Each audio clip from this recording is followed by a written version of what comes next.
We're going to see if we can get the advertised 35 miles an hour top speed. It's actually going like 36 right now.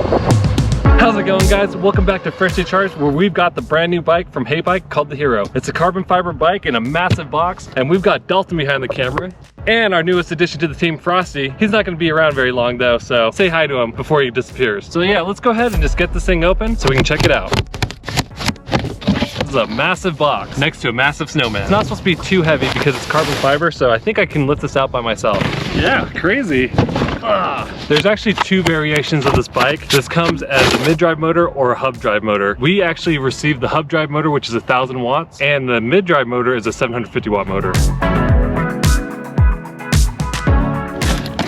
Oh, that's a big charger. 54.6 volt with a 4 amp output. This is a 48 volt, 18 amp hour battery, so it should take you about 4.5 hours to charge from empty to full. And seeing what else is in here, we have some pedals, which are heavy duty metal pedals, and some tools, which this is exactly what I was looking for. Setup was a breeze. We just had to put on the front tire, the light, and the handlebars, but let's go through a quick walkthrough. Starting at the top, you have hydraulic brake levers that are connected to 4-piston hydraulic brakes, adjustments for the pedal assist levels. You can also adjust the lights on there. Big color display, half twist throttle, 9 speeds Shimano shifter, which is a thumb and trigger shifter. Moving down the front, you have a big oversized light. There's front suspension where you can adjust the lockout and the preload. I was told that this is going to be hydraulic suspension, but based off my observations, I'm pretty sure it's coil suspension. 26 by 4 inch Shaoyang tire with hippo skin liner, so it should be puncture resistant. 180 millimeter brake disc with RSX 4-piston hydraulic brakes. Quick disconnects for easy maintenance. Carbon fiber frame with a beautiful paint job. This orange has a really nice gloss to it with the matte finish down the sides. Nice metal pedals. This bike does come in two variants, one with the mid-drive motor, which ours is actually the hub drive motor. If you do choose the mid-drive motor, it's a 750 watt motor, which produces 160 Newton meters of torque. Our version is a 1,000 watt motor, which produces 100 Newton meters of torque. 4-point air suspension, another 26 by 4 inch tire, 180 millimeter brake disc with 4-piston hydraulic brakes.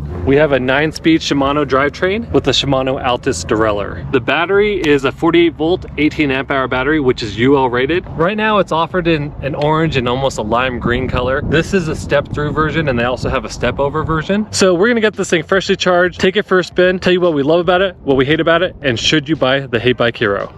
All right, we've got a nice flat stretch of road here. We're going to see if we can get the advertised 35 miles an hour top speed. He's actually going like 36 right now. What did your thing say? My display said 35. Okay, yeah, I had you going 35, 36. That's pretty good. A lot of these bikes max out at 20 miles per hour, but I've been able to go 33 with just the throttle.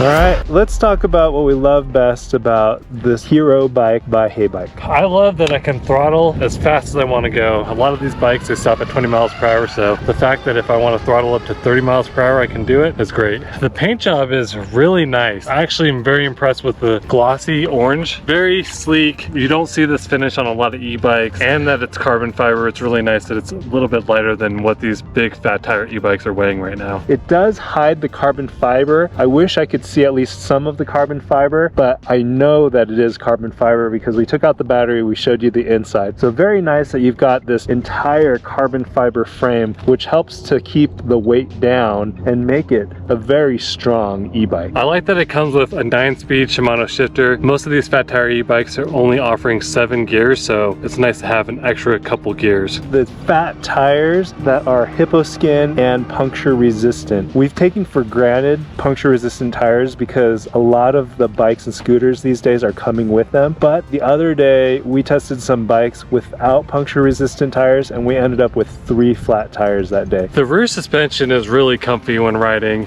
You hit bumps and cracks and crevices, and the rear just absorbs it perfectly fine. The front suspension does help, but it's also some things that we don't like about it, and we'll talk about that later. The battery itself is a pretty decent sized battery. It's 864 watt hours, so you should be able to get plenty of range out of this bike. Speaking Speaking about battery, I also like that it comes with a 4 amp charger. It's bigger and allows you to do fast charging. Most e-bikes that you purchase come with a 2 amp or smaller charger. I like twist throttles when it comes to bikes like this. Thumb throttle sometimes can be a little tedious and it limits the amount of grip that I have on the handlebars. The half twist throttle is a nice touch. The 4-piston hydraulic brakes work excellent, great for stopping power, especially combined with the Xiaoyang tires, which are a softer compound. I really like that it's a step-through bike. As I've been getting older and older, the step-through bike is actually my preference at this point because it's a lot easier for me to get on and off. And they've done a good job at making this styling very aggressive and sporty looking without making it quote-unquote look like a feminine bike because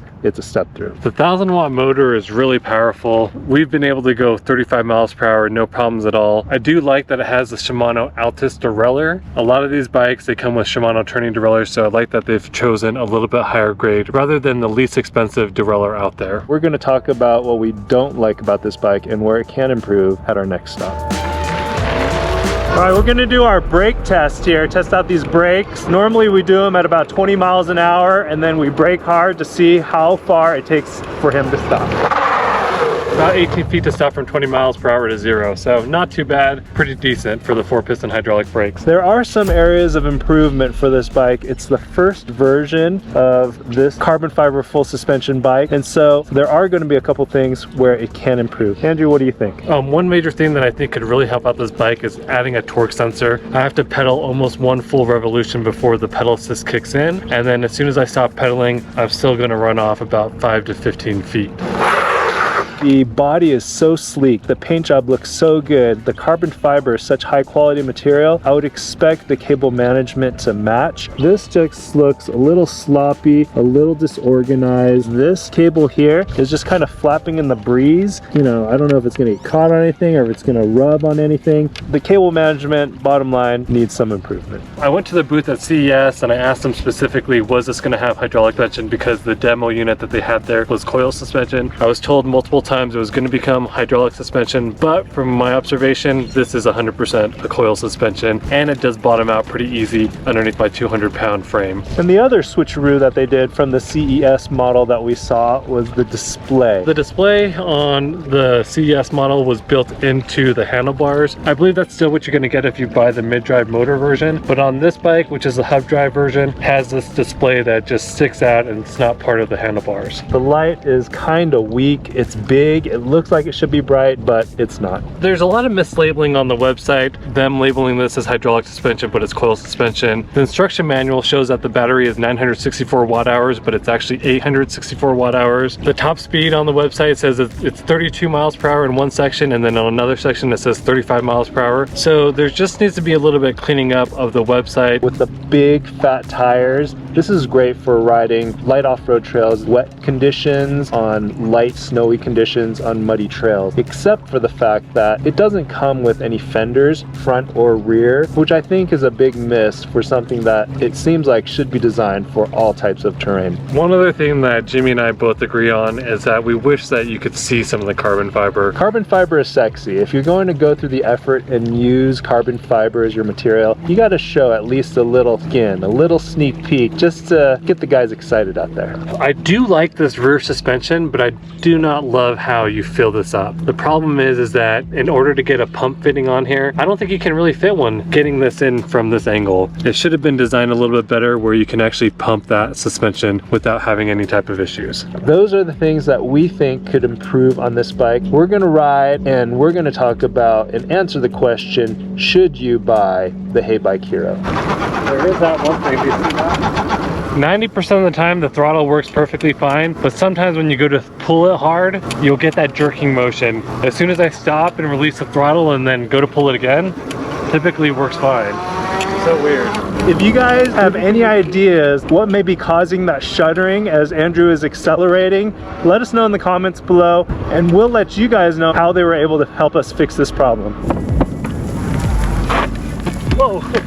That's one of the problems with having a cadence sensor. I went to come around that turn and I barely pressed down on the pedals and it shot out this bike because that was where the revolution point was at. When you look at mountain bikes, they're all torque sensors as opposed to cadence sensors. You just don't want that runoff because you need to have the fine control of when you need to slow down, when you need to stop. You can't have this thing taking off on you like it just did there. Okay, so if a fast 35 mile an hour, fat tire, full suspension, carbon fiber e-bike gets you excited like it does Andrew, then check out the Heybike Hero. Our full written review is at freshlycharged.com. Thanks for watching, and when you guys ride, wear your safety gear.